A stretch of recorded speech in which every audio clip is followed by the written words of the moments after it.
In this video, I'll talk about both the clips released for the Thunderbolts movie and the departure of the Thor character from Marvel. As with every Marvel movie, various clips from the Thunderbolts film have been released.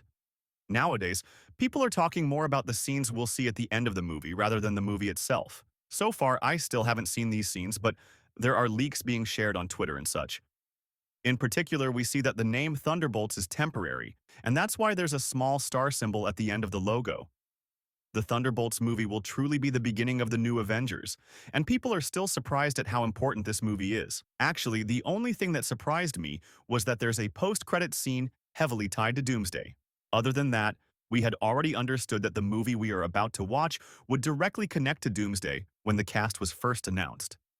As the new Avengers team, the Thunderbolts movie will only be a starting point. So should we really focus only on the final scenes of this film, or will the movie offer more?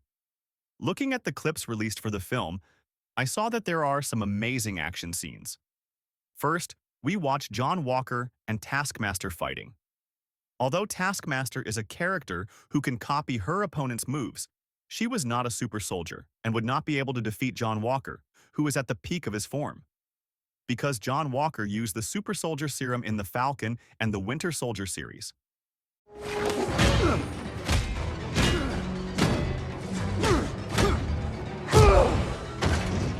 Thanks to this serum, we see John Walker knocking down Taskmaster with a single punch. However, right behind Walker, Ghost, an assassin used for years by S.H.I.E.L.D. for their dirty work, appears. Ghost, whom we met in Ant-Man and the Wasp, gained molecular instability by absorbing energy from the quantum realm. At first, Ghost didn't know how to control this power, but thanks to her suit, she could phase through objects and become completely invisible when she wanted to. In short, she should be the strongest member of the team by far. Ghost phases through John Walker and attacks Taskmaster, throwing her away. So, as you can understand, everyone passing by is beating up Taskmaster in this film. Oh, get over yourself.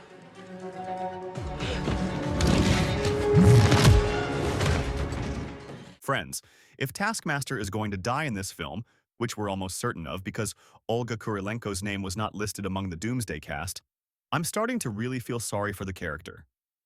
She had a major accident during her childhood because of Natasha Romanoff, and then spent years carrying out assassinations under her father's orders. She never really had a proper life. Therefore, seeing Taskmaster being this weak in the fight didn't sit well with me. However, the scenes featuring Ghost look really good. Especially in the latest trailer, they showed her to be quite an impressive character.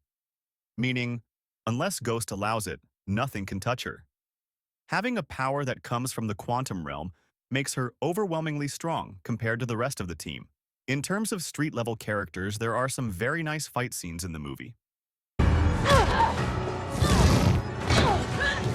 Stay out of my way.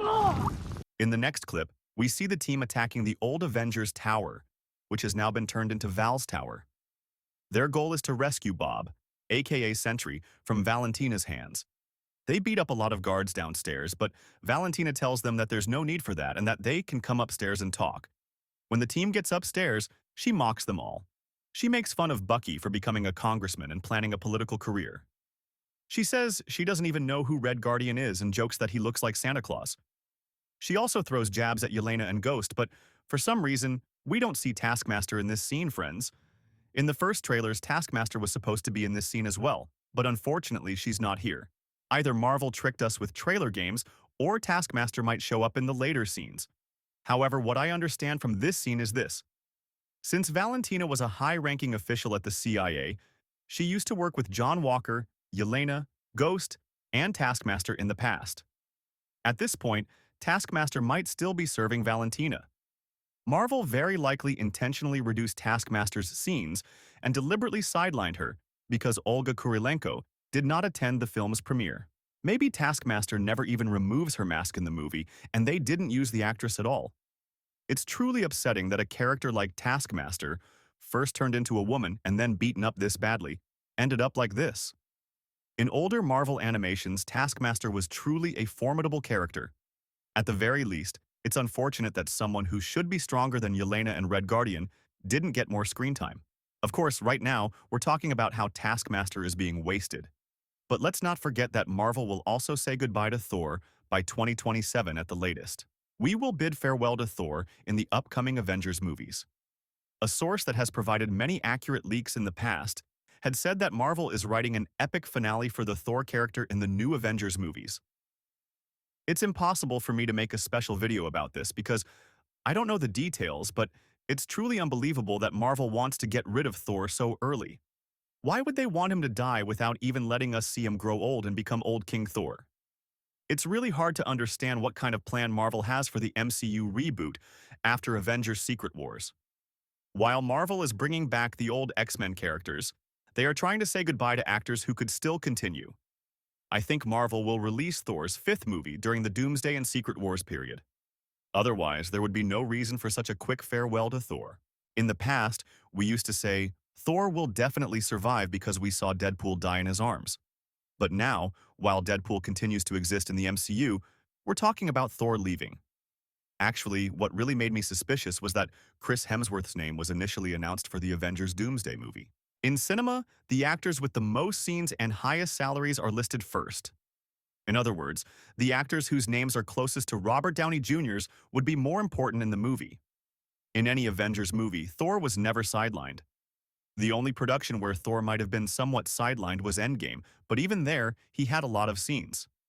I would also prefer Thor to have an epic ending instead of being humiliated. But since Taika Waititi will no longer be directing, it seems really meaningless to me that they would kill off the character after fixing him with the fifth film. I guess Marvel is cleaning out the old characters to make room for the new ones, but with Kevin Feige, you never know. When Thor dies, he will probably go to Valhalla, and as we saw in Thor's fourth film, Valhalla really is a paradise-like place. So they might write an epic death for Thor to bring him back even stronger later. If we look at it from this perspective, Thor dying in the new Avengers movie might not actually be a real ending, because they didn't show Valhalla at the end of Love and Thunder for no reason. They are planning to tell a new story here as well. Even if Thor dies, he could somehow return, and the character that returns would still be our original Thor. However, there's no chance for Taskmaster to return because she's been completely ignored in the Thunderbolts movie.